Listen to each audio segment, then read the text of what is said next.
Sa pagbabalik ng ating balitaan, isang grupo ang namahagi ng wheelchair para sa ilan nating kababayang may kapansanan.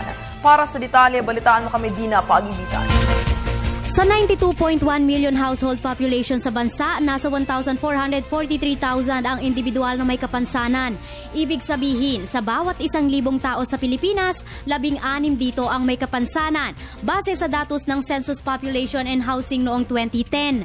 Sa ngayon, hindi na rin kailangang kabi-kabilang mga programa at proyekto na isinusulong upang pataasin ang kumpiyansa at ipaglaban ang mga karapatan ng persons with disability.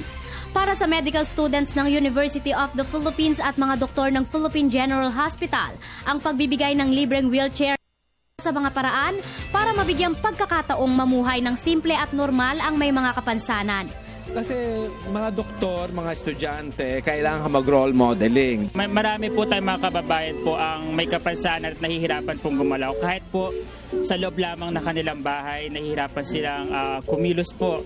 At para ho sila, kumbaga, kung ilalarawan ko po para po silang mga prison sa kanilang sariling tahanan. Gusto ho namin ma-experience nila yung mga dati nilang ginagawa.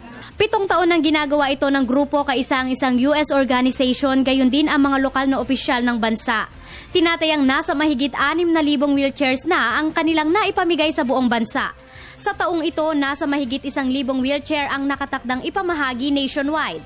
Samantala, umaasa rin ang pamunuan na mas maraming wheelchair pa ang kanilang maibibigay sa mga nangangailangan, lalo na ang mga walang kakayanang bumili nito.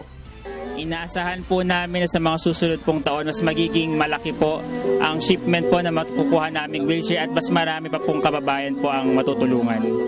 Para sa Telebisyon ng Bayan, ako si Dina Paagibitan.